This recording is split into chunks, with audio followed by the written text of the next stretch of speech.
Hello बच्चों, तो कैसे हैं आप सभी। ये है पार्ट 8 जहाँ पे हम गोल्गी बॉडी इन डिटेल पढ़ने वाले हैं। इससे पहले हम लोगों ने एंडो मेम्ब्रेन सिस्टम को जाना था। वहाँ पे 4 सेल ऑर्गेनेल्स थे जिसके अंदर थे हमारे Golgi body, lysosome, endoplasm reticulum और वैक्यूल। सो एंडोप्लाज्म रेटिकुलम हमारा खत्म हो चुका है।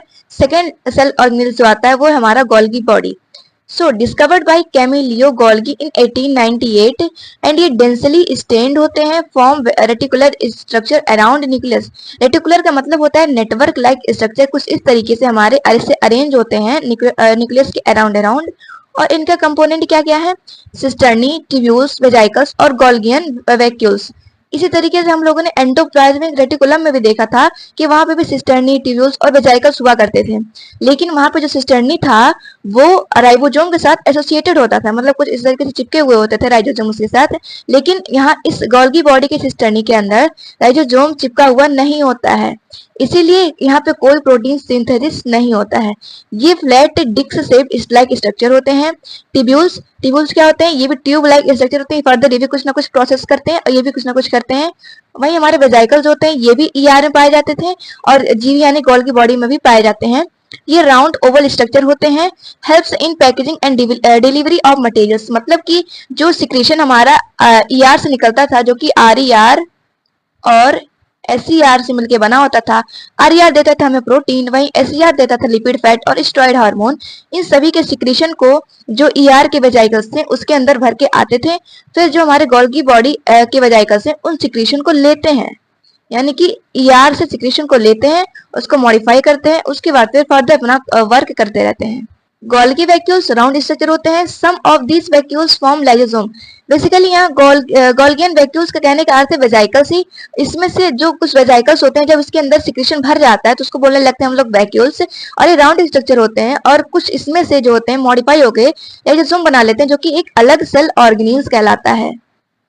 अब पहला पार्ट है इसका cisternae, parallelly arranged with each other. इसका मतलब ये है कि किस तरीके से हमारा न्यूक्लियस है, ये हमारा सेल है सपोज कर लीजिए, और इस तरीके से अरेंज है पैरेलली, तो एक दूसरे के पैरेलली अरेंज है इस तरीके से। और अरेंज कैसे है? कंसेंट्रिकली का मतलब होता है, जैसे मान लीजिए ये हमारा, आप लोग मैथ पढ़ते होंगे कि अगर ये एक सर्कल है तो इसके जस्ट बाहर अगर एक सर्कल और बना दूं मैं कुछ इस तरीके से, तो ये कहलाएगा हमारा कंसेंट्रिक सर्कल, यानी कि एक के पीछे एक, यानी कि इसके जो ये डिस्टेंस है ये वाला, ये हर तरफ अगर कांस्टेंट हो तो उसको बोलते हैं कंसेंट्रिकल सर्कल। उसी तरीके से हमारा ये भी अरेंज कुछ इस तरीके से होते हैं कि एक होगा, इसके बाद कुछ डिस्टेंस होंगे, फिर नया होगा, नया सिस्टर्नी होगा, इसके बाद फिर कुछ डिस्टेंस होगा, फिर एक नया सिस्टर्नी होगा, फिर कुछ डिस्टेंस होगा, फिर एक नया सिस्टर्नी, ऐसे कुछ इस तरीके से अरेंज होते हैं। Number of cisternae in Golgi body not fixed, ये वेरी करते हैं फ्रॉम टू सेल, और इनकी डायमीटर जो होती है वो होती है 0.5 माइक्रोमीटर टू 1 माइक्रोमीटर, यानी कि 0.5 इंटू 10⁻⁻6 मीटर। इसको कुछ इस तरीके से भी आप लिख सकते हैं, -6 मीटर टू 1 इंटू में 10⁻⁻6 मीटर।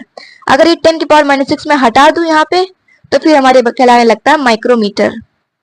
अब सिस्टर्नी दिखता कैसे है? कुछ इस तरीके से फ्लैट डिस्क स्ट्रक्चर टाइप का दिखता है। इसके दो फेस होते हैं, पहले ये, इसके नीचे हमारा होता है ट्रांसफेस, इसको बोलते हैं सिस फेस, इसको बोलते हैं ट्रांसफेस। जो सिस फेस होता है उसको बोलते हैं प्रॉक्सिमल फेस, फॉर्मिंग फेस या कॉन्वेक्स फेस। यहाँ पे जो कॉन्वेक्स है ना, यहाँ से क्वेश्चन उठता है कि कौन कॉन्वेक्स है कौन कॉनकेव है। जो ट्रांसफेस होता है वो उसको बोलते हैं डिस्टल फेस, इसको बोलते हैं मैचुरेशन फेस, या बोल सकते हैं कॉनकेव फेस। अब इसको कॉन्वेक्स या प्रॉक्सिमल और इसको डिजिटल या कॉनकेव क्यों बोलते हैं? क्योंकि जो सिस फेस होता है हमारा, ये प्रेजेंट टूवर्ड न्यूक्लियस, मतलब कि ये हमारा न्यूक्लियस था और कुछ इस तरीके से हमारे अरेंज थे, तो ये न्यूक्लियस के पास प्रेजेंट है, इसीलिए इसको बोलते हैं हम प्रॉक्सिमल फेस और कॉन्वेक्स फेस। क्योंकि कॉन्वेक्स आप लोग पढ़े होंगे तो रिफ्लेक्शन इधर से होता है ना कि इधर से, इसीलिए इसको बोला गया कॉन्वेक्स फेस, क्योंकि यहाँ से सिक्रेशन आता है, इसको देता है, अंदर की ओर जाता है। और वहीं हमारे ट्रांसफेस देखा जाए तो कुछ इस तरीके से अरेंज है और इसका सिक्रेशन कुछ इस तरीके से अंदर से बाहर की ओर आता है, तो कुछ इस तरीके से, यानी कॉनकेव की तरह काम कर रहा है और ये न्यूक्लियस से दूर प्रेजेंट है। अगर देखा जाए तो ये पास में है और ये दूर में है, इसलिए इसको बोला जाता है ट्रांसफेस। अब गोल्गी बॉडी फंक्शन कैसे करता है? तो फंक्शन करवाने से पहले पहले ये देख लीजिए कि ट्रांजिशन वेजाइकल्स और सिक्रीटरी वेजाइकल्स में अंतर क्या है। मैंने आपको पिछले लेक्चर में पढ़ाया था कि जो ईआर होता है ये भी इसके पास भी वेजाइकल्स होते हैं खुद के, और जो हमारा गोल्गी बॉडी है इसके पास भी खुद के वेजाइकल्स होते हैं। बेसिकली वेजाइकल्स करते क्या है, जो ईआर के वेजाइकल्स होते हैं वो हमारे सिक्रीशन ऑफ एसईआर और आरईआर को लेते हैं, और जो गोल्गी बॉडी होते हैं वो आरईआर के सिक्रीशन और जो एसईआर के सिक्रीशन वेजाइकल्स में फिल हुआ था, पूरा भरा हुआ था, और उसको जब गोल्गी बॉडी के अंदर छोड़ा जाता है तो फिर एक आता है हमारा वेजाइकल्स जिसको बोलते हैं सिक्रीटरी वेजाइकल्स, और ये इससे हमारे जो होते हैं सिक्रीशन को लेते हैं। तो ये जो सिक्रीशन लेते हैं इस वेजाइकल्स को बोलते हैं सिक्रीटरी वेजाइकल्स, और जो हमारा ट्रांजिशन वेजाइकल्स होता है ये बेसिकली आरईआर और एसईआर से मिलकर बना होता है। गोल्गी के वेजाइकल्स को कहते हैं हम secretory vesicles. Take secretion of ER from trans face. अभी फिर से आपको समझ आएगा जब मैं डिटेल बताऊंगी। देखो पहला स्टेप क्या होगा, ये हमारा है सिस्टर्नी जिसको बोलते हैं, जो ग्रीन कलर का उसको बोलेंगे सिस्टर्नी, अंदर वाले को बोलेंगे ल्यूमन क्योंकि पूरा खाली जगह है, और ये ऊपर वाले को बोलेंगे सिस्फेस, नीचे वाले को बोलेंगे ट्रांसफेस। जो हमारे ट्रांजिशन वेजाइकल्स होते हैं जो कि हमारे आए थे ईआर से निकल के, और इसके अंदर क्या क्या है वेजाइकल्स के अंदर, इसके अंदर आरईआर और एसईआर के सिक्रेशन भरे हैं। सिक्रेशन क्या थे आरईआर के, प्रोटीन, और एसईआर के क्या थे, लिपिड। लिपिड होते हैं, फैट होते हैं, और स्टेरॉइड हार्मोन से इस वेजाइकल के अंदर फिल हुआ है पूरा उस अच्छे तरीके से। इसके बाद सेकंड स्टेप क्या होगा, ये अपना सिक्रेशन ल्यूमन के अंदर डाल देगा of the Golgi body. Secretion of ER is poured into cisternae of Golgi body. अब जब सिक्रेशन हो गया, इसके अंदर चला गया है, अब इसके अंदर कुछ चेंजेस होंगे यानी मॉडिफिकेशन होगा। इसके अंदर गोल्गी बॉडी के सिस्टर्नी के अंदर हमारे कुछ मॉडिफिकेशन होंगे। अभी दो तरीके के होते हैं, ग्लाइकोसाइलेशन और ग्लाइकोसाइडेशन। ग्लाइकोसाइलेशन तब बोलेंगे जब हमारा आरईआर यानी क्या सिक्रेट कर रहा था, प्रोटीन्स बना रहा था, और प्रोटीन के साथ जब हमारा शुगर जुड़ जाता है तो उसको बोलते हैं ग्लाइकोप्रोटीन। और यहाँ पे लिपिड यानी कि किसका सिक्रेशन था, ये एसईआर का सिक्रेशन था, इसके साथ जब शुगर जुड़ जाता है तो उसको बोलते हैं ग्लाइकोलिपिड। तो यहाँ पे कुछ चेंजेस हुए हैं, बस कैसे चेंज हुए, शुगर लगा दिया है इसके अंदर, प्रोटीन के साथ शुगर लगा दिया तो उसको बोलते हैं ग्लाइकोप्रोटीन, और इस प्रोसेस को बोलते हैं ग्लाइकोसाइलेशन। वहीं हमारे लिपिड के साथ जो शुगर लगा दे रहा है तो उसको बोलते हैं ग्लाइकोलिपिड, इस प्रोसेस को बोलते हैं ग्लाइकोसाइडेशन। अब जब ग्लाइकोप्रोटीन ग्लाइकोलिपिड फॉर्म हो गए यानी कि इसके अंदर कुछ चेंजेस हो गए हैं, मान लो ये जो हमने रेड डॉट में बनाया है ये सिक्रेशन है जो कि मॉडिफाई हो चुके हैं। अब सिक्रेटरी वेजाइकल्स आएंगे, किसके हैं ये, गोल्गी बॉडी के हैं ये कुछ इस तरीके से आएंगे, और उसके बाद फिर इसका सिक्रेशन ऐसे लेंगे अंदर की ओर, कुछ इस तरीके से भर लेंगे और सिक्रेशन खाली कर दिए, मतलब कि ले लिए अंदर से बाहर की ओर फ्रॉम ल्यूमन, यहाँ से सिक्रेशन ले लिए हैं। इसके बाद पांचवा स्टेप क्या होगा कि this वेजाइकल्स contain processed form of lipid, protein and lipid is ready for functioning. जैसे देखो पहले जो प्रोटीन और लिपिड फॉर्म थे वो डायरेक्ट फंक्शन करने के लिए बॉडी में तैयार नहीं थे, इसलिए उसके अंदर कुछ चेंजेस हुए। चेंजेस कौन किया, गोल्गी बॉडी किया। कैसे किया, ग्लाइकोप्रोटीन और ग्लाइकोलिपिड बना के किया। अब ये हमारे जो है सेल वर्क के लिए फंक्शन करने के लिए तैयार है। अब देखो कुछ इसमें से कुछ जो वेजाइकल्स होते हैं कभी कभी जो मॉडिफाई हो जाते हैं और वो कहलाने लगते हैं लाइसोसोम। ये एक अलग सेल ऑर्गेनिल्स बन जाता है जिसको बोलते हैं सोसाइटल बैग। अब आगे के लेक्चर में सब पढ़ेंगे। सिक्रेटरी वेजाइकल्स का कुछ फंक्शन देख लेते हैं।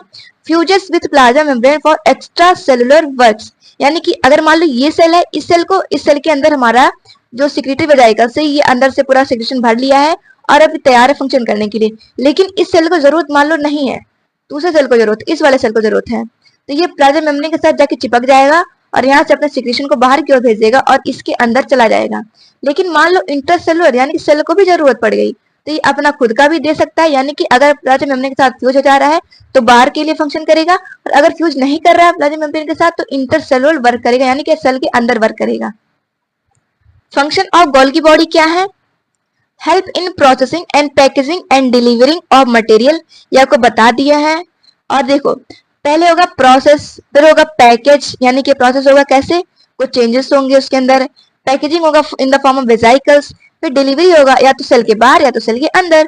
इसके अंदर दो प्रोसेस होते हैं, ग्लाइकोसाइलेशन और ग्लाइकोसाइडेशन। ग्लाइकोसाइलेशन के अंदर हमारा ग्लाइकोप्रोटीन बनता है, ग्लाइकोसाइडेशन के अंदर हमारा ग्लाइकोलिपिड बनता है।